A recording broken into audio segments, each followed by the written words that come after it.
Hey everybody, this is a lecture on internal resistance of electric cells. So we have to talk about internal resistance because our model of our battery as just a cell is not correct. It's wrong. If we were to model this battery and this resistor on the right here, we would usually draw a circuit diagram like this, but we know that this is not going to be quite right because one thing we could do is we could just short the battery. And if you've ever done this, placed a wire or a paper clip across the ends of the battery is going to get hot. If it's getting hot, we know that it's dissipating some energy in the battery as heat, and that's just what a resistor does. So that means our battery has to have some resistance. Our battery has internal resistance. Now, I don't recommend shorting batteries because they'll drain really fast and you can damage the batteries, and they can get really, really hot and burn you as well. So if we're talking about a real cell, real cells have non-zero internal resistance. We're going to use lowercase r for internal resistance.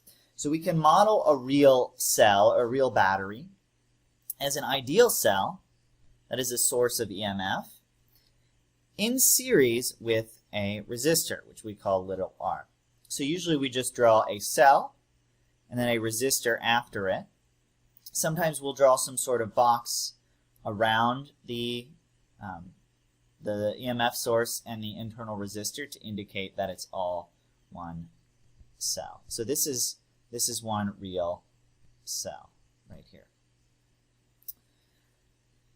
So one of the issues here is if we want to actually know the EMF of a battery, we can't actually know that by measuring the voltage, because when we measure the voltage, we can only measure from the terminals of the battery. If we connect a voltmeter here,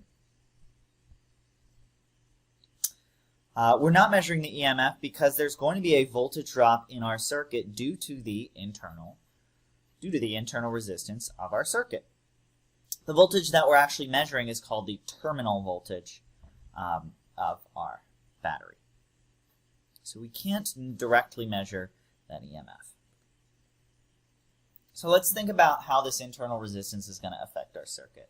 So here I have a cell, and it has an EMF of 10 volts and an internal resistance of 1 ohm. I've connected that cell to an external resistor, capital R. Usually we use capital R for external resistance, lowercase for internal. And so we can't directly measure that EMF. We can't directly measure any of this, but we can measure the current using an ammeter, and we could measure the terminal voltage by just placing a voltmeter across our battery. We could also get a current by just sticking an ammeter here. So let's say that my external resistor has a resistance of 1 ohm, and let's think about what that's going to do to our circuit. Well, if my external resistance is 1 ohm and my internal resistance is 1 ohm, we know that the voltage drop across both the external and internal has to be 10 volts by Ohm's law. And that voltage, sorry, that's actually Kirchhoff's law, and that voltage has to be divided based on the resistance. So if they're both 1 ohm, then that means each one is going to dissipate half of the voltage. So the voltage I'm actually going to measure is just going to be 5 volts, even though we have supposedly a 10-volt battery. So that's if that's 1 ohm. And remember, our meters don't actually affect our circuit, so we can kind of, let's just pretend they're not there. We don't want to get worried about them. Let's say I change my external resistance to 9 ohms. Well, then my external resistor is going to be dissipating, or it's going to have a voltage drop that's 90% of the total resistance, because the total resistance is 10. So if my resistance is 9 ohms, the voltage measured is going to be 9 volts. Let's say we increase the external resistance some more to 99 ohms. Now, of course, the current's going to drop, but if we think just in terms of the voltage, the total resistance is now 100 ohms, and my external resistor is going to be dissipating 99% of that. So the voltage measured is going to be 9.9 volts. So we can see that the greater our external resistance is, the closer we get, or the closer our measured voltage is going to be to the EMF of the battery. But it's never actually going to exactly reach that EMF of the battery, because there's going to be some voltage drop across that little resistor. Additionally, that internal resistor is going to increase the resistance of the circuit and therefore affect the current. And again, that's going to be most significant when we have low external resistance. If we have 1 ohm of external resistance, 1 ohm of internal resistance doubles that resistance, is going to have very significant effects on the voltage drops and the currents. So what we want out of a cell is to have low internal resistance relative to our use, relative to our external circuit. So let's actually get an equation for internal resistance. So if we have a cell with an internal resistance little r and an EMF of epsilon connected to some external resistance R, we're going to measure the terminal voltage and current of the circuit. Our terminal voltage is going to be measured with a voltmeter. Current is measured with an ammeter. By the way, this symbol here is the symbol for a variable resistor. Another symbol for it is just the other way of writing a resistor with an arrow through it. It means we can change the resistance. But it's essentially just a resistor. So let's use the fact that the voltage drop, or the voltage increases, have to be matched by voltage drops, which means that epsilon, EMF of the circuit, has to equal the voltage drop across big R plus the voltage drop across little r.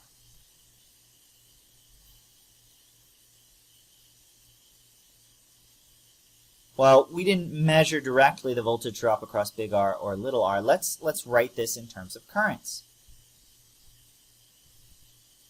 The voltage drop across big R from Ohm's law is just I, the current we measure, times big R. And the voltage drop across little r is I. The current is constant in series. We're still going to get I amount of current here. I amount of current here. It's just going to be I times little r. There's a nice little equation. One last thing we can do is we can factor out the I times big R plus little r. This equation is just Ohm's law. The EMF of the circuit, which is the same as the total voltage drop around the circuit, is equal to the current times the total resistance.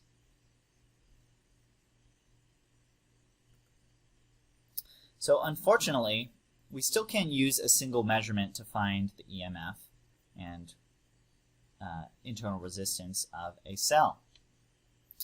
Because if we measure current and voltage at various internal resistance, we'll still have two unknowns.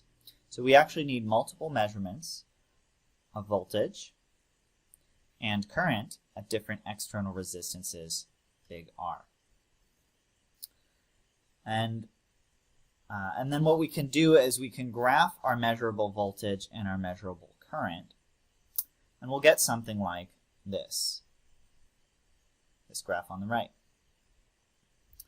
Now, how do we use this graph to determine the EMF of a cell and the internal resistance?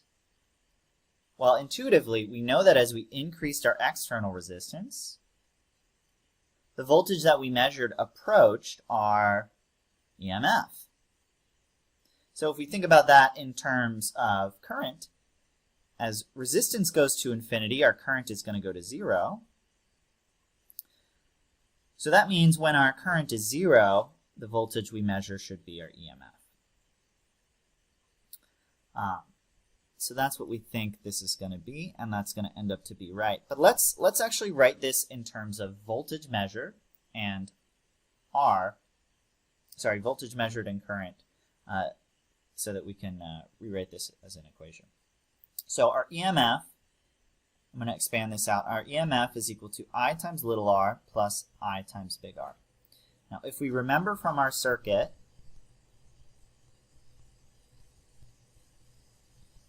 just going to draw it out here.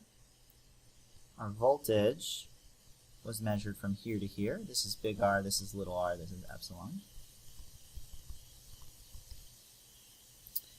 I times big R is the voltage that we measure.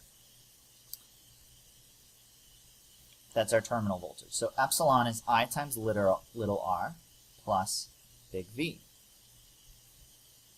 So since our two measured variables are big V and I, we want to write this. As an equation.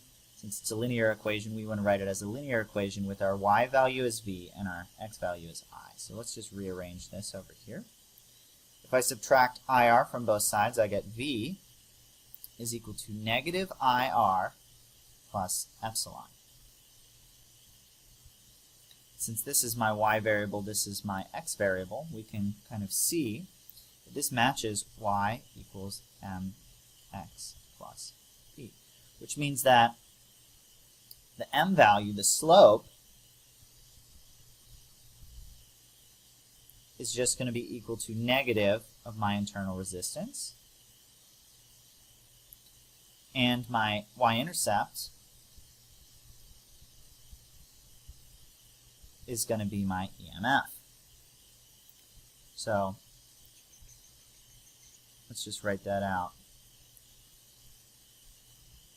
Slope is negative r, and my EMF is that intercept.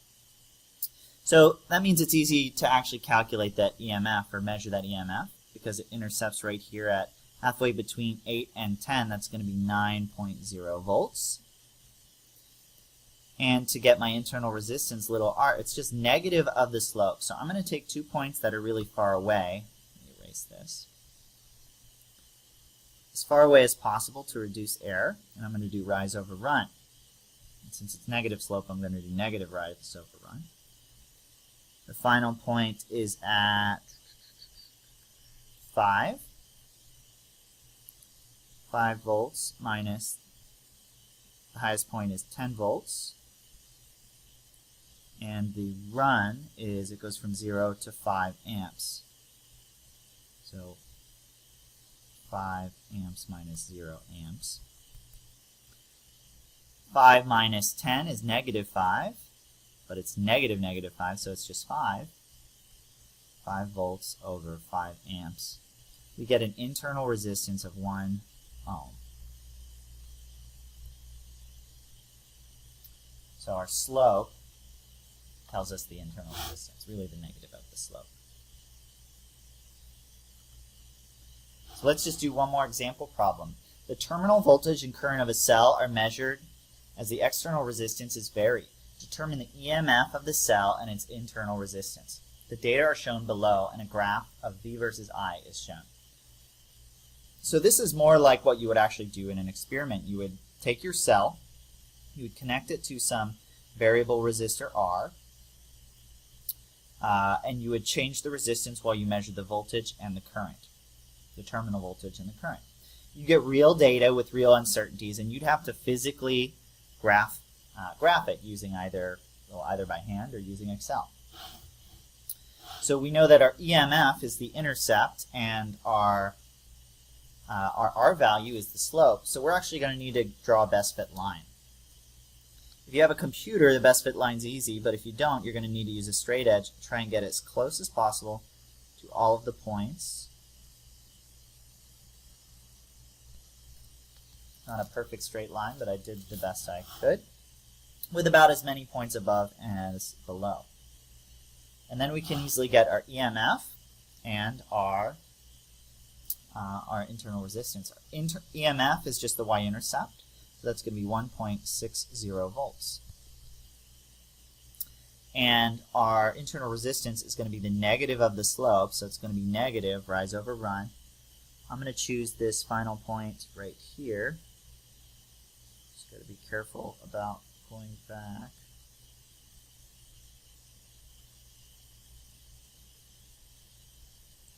It's right there.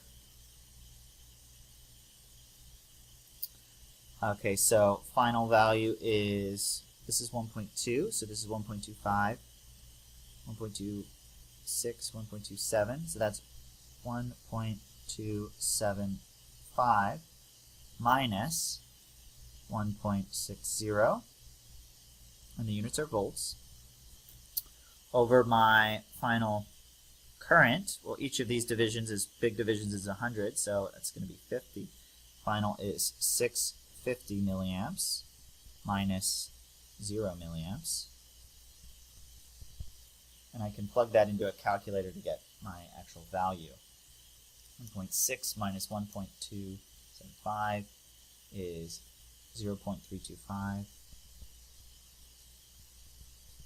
volts divided by 650 milliamps. Remember, 650 milliamps is just 0.65 amps. So I'm going to get an internal resistance of 0.50 ohms, volts over amps.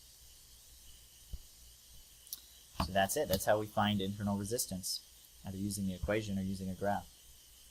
In summary, real cells have internal resistance little r, which reduces the effective EMF of a cell and increases the circuit's total resistance, which and this is going to be most significant at small external resistances. So we model real cells like this.